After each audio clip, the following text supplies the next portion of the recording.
नमस्कार साथियों, Gurukul online classes के इस मंच से मैं पवन सिंह आप सभी का एक बार फिर से हार्दिक स्वागत करता हूं।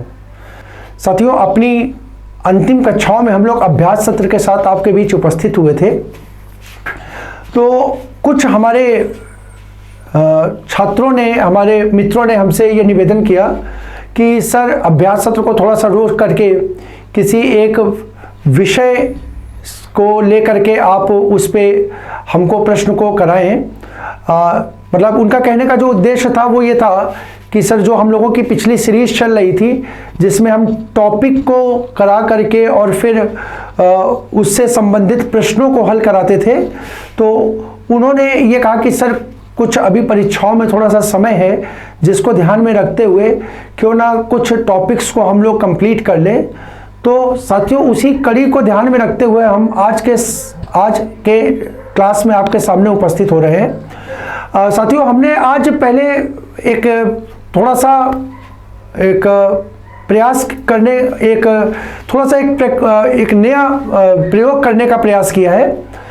साथियों, जैसे हम लोग पहले अपनी कक्षाओं को पढ़ते थे तो हम लोग एक टॉपिक को विस्तृत उसकी चर्चा करते थे, उसके बाद उससे संबंधित प्रश्नों की ओर हम लोग बढ़ करके और देखते थे कि हम लोगों ने उस टॉपिक में कितना सीखा है।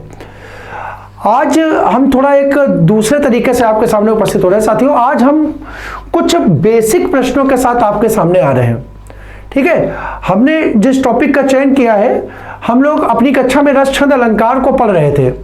ठीक है, तो रस छंद अलंकार के तहत हम लोगों ने अलंकार का टॉपिक कंप्लीट कर लिया था और उसके प्रश्न भी लगातार हम लोग कर ही रहे थे।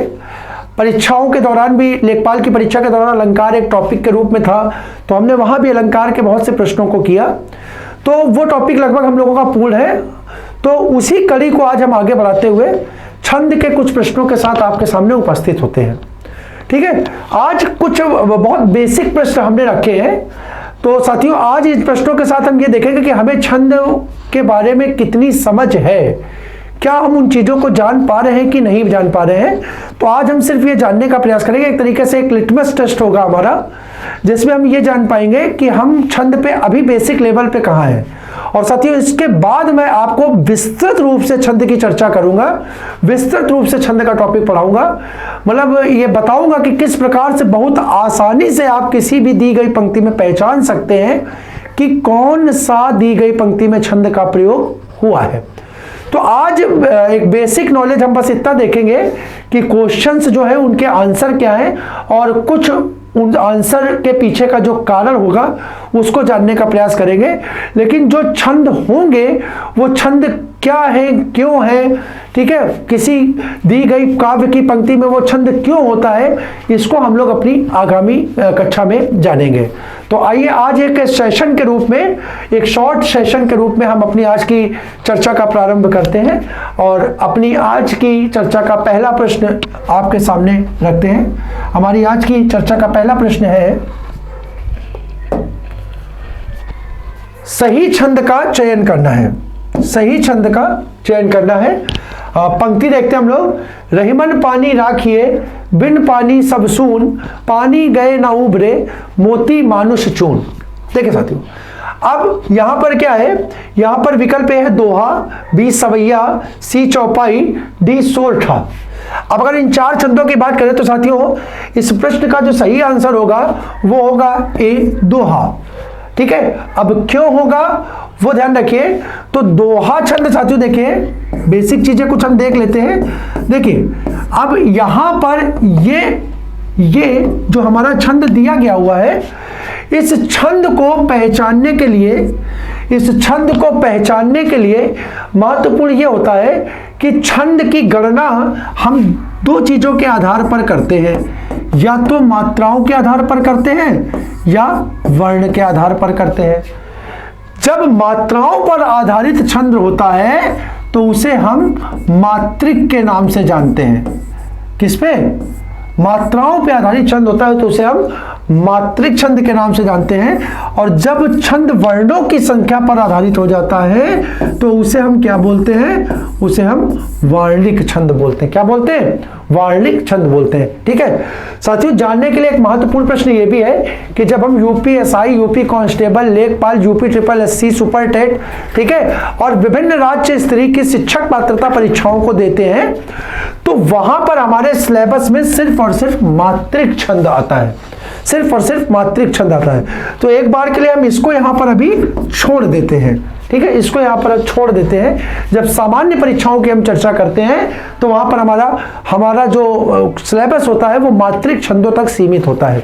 तो अगर हम मात्रिक छंद की बात करें तो साथियों यहां पर देखिए, यहां पर ये सवैया छंद तो पहले ही हट जाता है क्योंकि ये मात्रिक छंद का भेद नहीं है। ठीक, अब बचते हैं 3 विकल्प। तो मात्रिक छंद का मतलब होता है ऐसा छंद जो मात्राओं की गणना पे आधारित हो। अब यानी इस छंद का निर्धारण होगा वो मात्राओं के आधार पर होगा। तो अपनी आगे आने वाली कक्षाओं में हम आपको किसी छंद में मात्राओं का प्रयोग किस प्रकार से होता है, कैसे मात्राओं की गणना की जाती है, उन सब की विस्तृत जानकारी प्रदान करेंगे। आज सिर्फ एक बेसिक जानकारी के लिए हम आपके सामने उपस्थित हैं।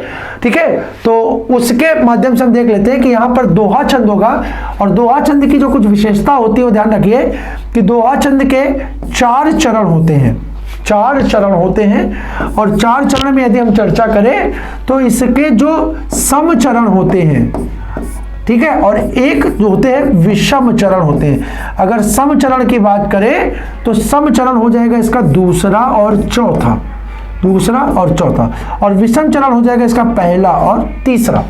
तो अगर हम दोहा छंद की बात करते हैं तो आपको मालूम होगा पहले और तीसरे छंद में 13-13, जबकि दूसरे और चौथे छंद में 11-11 मात्रा होती है। इस छंद को जब आप देखेंगे ना तो इस छंद में आप पाएंगे कि इस छंद के दूसरे और चौथे चरण में 11-11 और पहले और तीसरे चरण में 13-13 मात्रा है।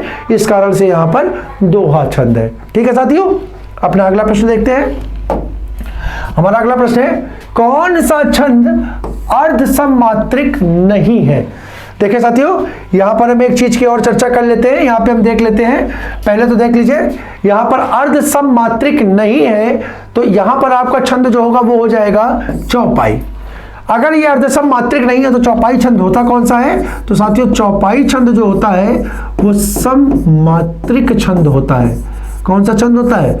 सममात्रिक छंद होता है, सममात्रिक छंद होता है। ध्यान रखिएगा, एक ओवरव्यू के माध्यम से देख लीजिए। जब हम मात्रिक छंद की चर्चा करते हैं तो बस ये ध्यान रखिएगा कि मात्रिक छंद जो होता है वो 3 प्रकार का होता है। मात्रिक छंद जो होता है वो 3 प्रकार का होता है। एक होता है सममात्रिक छंद, एक होता है अर्ध सममात्रिक छंद, एक होता है अर्ध सममात्रिक छंद, ठीक है, और एक होता है विषम मात्रिक छंद। कौन सा होता है? विषम मात्रिक छंद, विषम मात्रिक छंद। ठीक है, तो सममात्रिक, अर्ध सममात्रिक और विषम मात्रिक 3 छंद, मात्रिक छंद के 3 प्रकार होते हैं। अब उसमें से हमको ये पूछ रहा है यहां पर कौन सा अर्ध सममात्रिक नहीं है, तो यहां पर चौपाई छंद जो हमने जाना वो कैसा है? सममात्रिक छंद है। बाकी के दोहा, सोरठा और बरबे जो है तीनों ही अर्ध सममात्रिक छंद के उदाहरण है। अगला प्रश्न देखते हैं।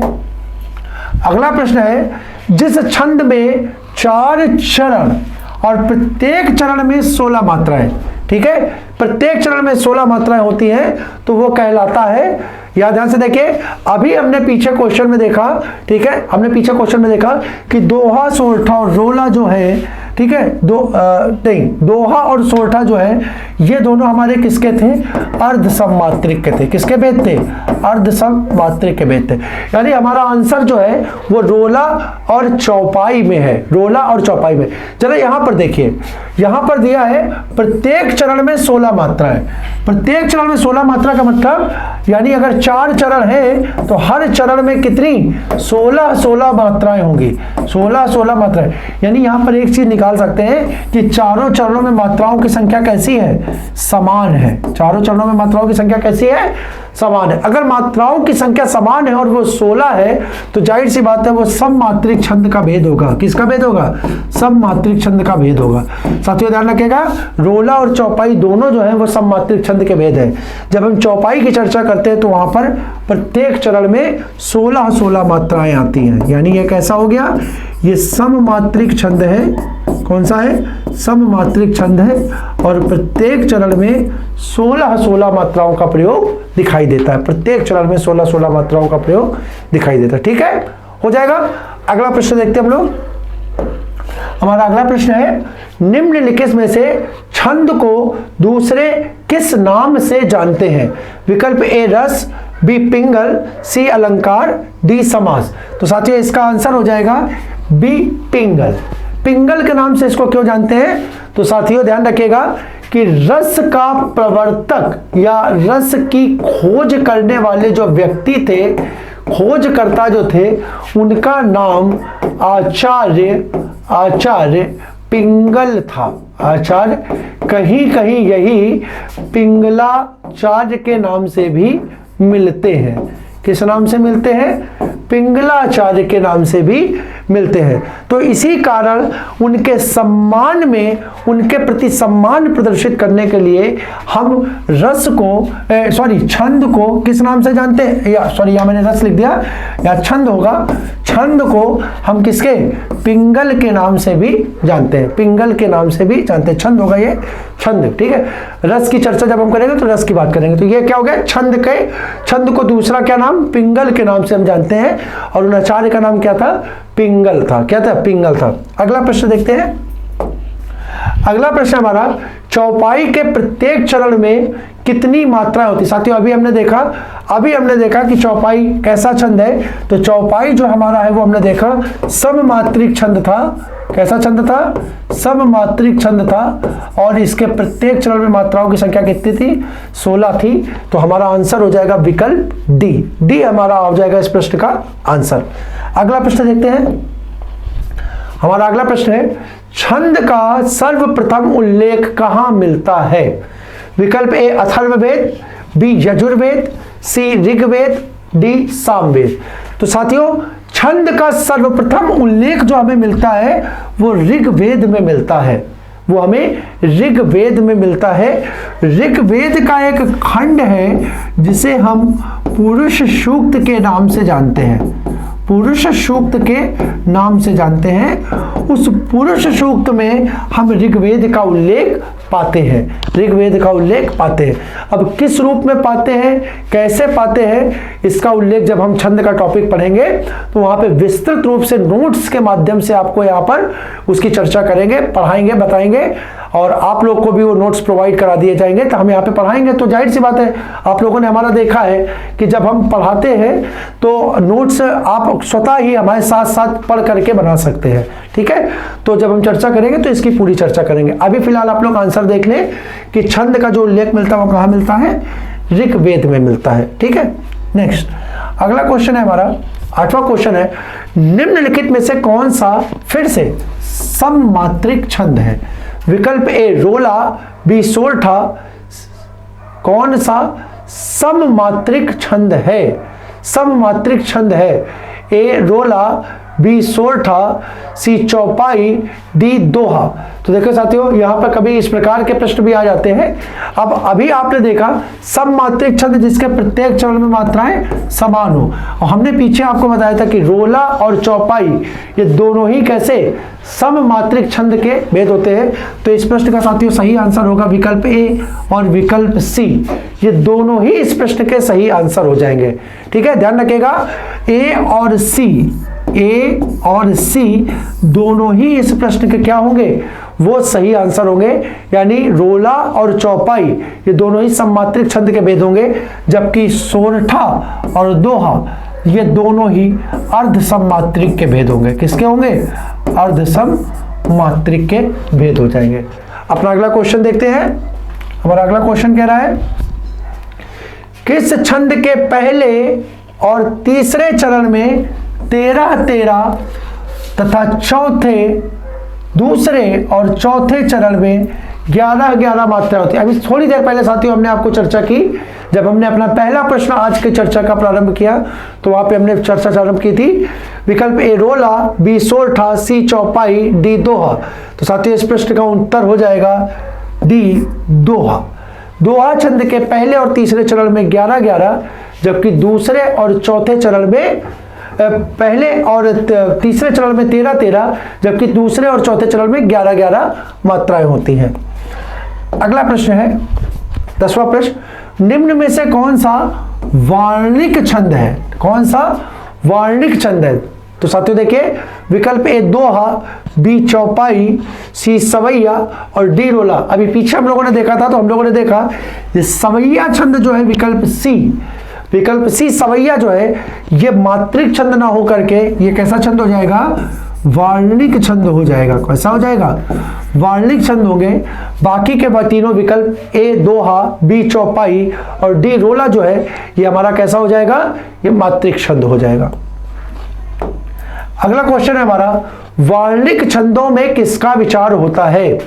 ए वर्ण का, बी मात्रा और वर्ण का, सी मात्रा का और डी वर्ण की गुरुता का।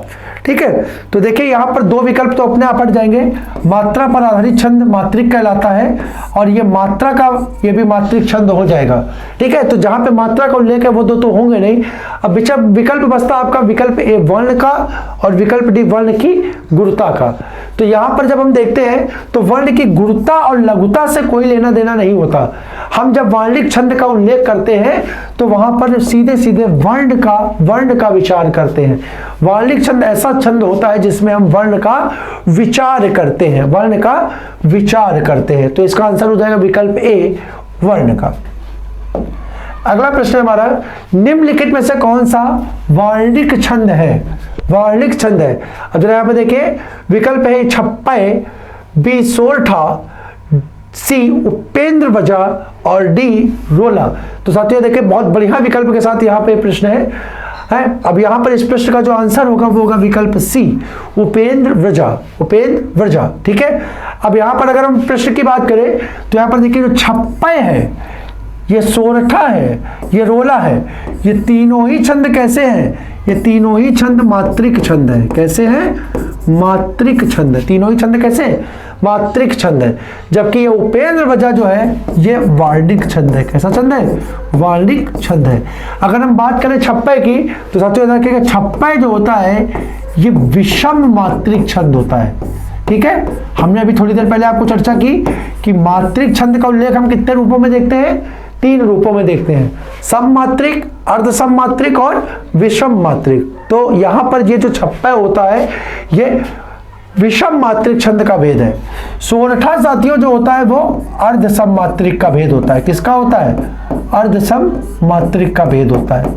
अर्धसम मात्रिक का भेद होता है। और ये जो रोला होता है साथियों, ये रोला जो होता है, रोला किसका होता है?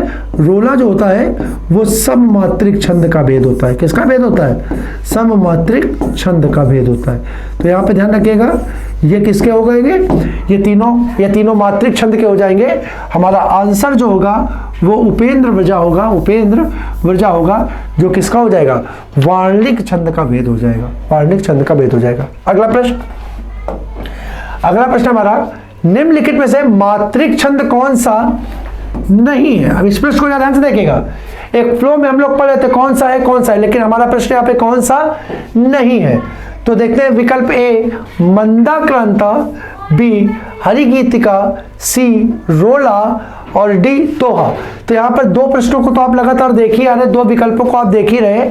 यहाँ पर हरिगीतिका जो होता है वो भी हमारा मात्रिक छंद होता है। तो हमारा आंसर जो होगा वो हो जाएगा विकल्प ए मंदाक्रांता।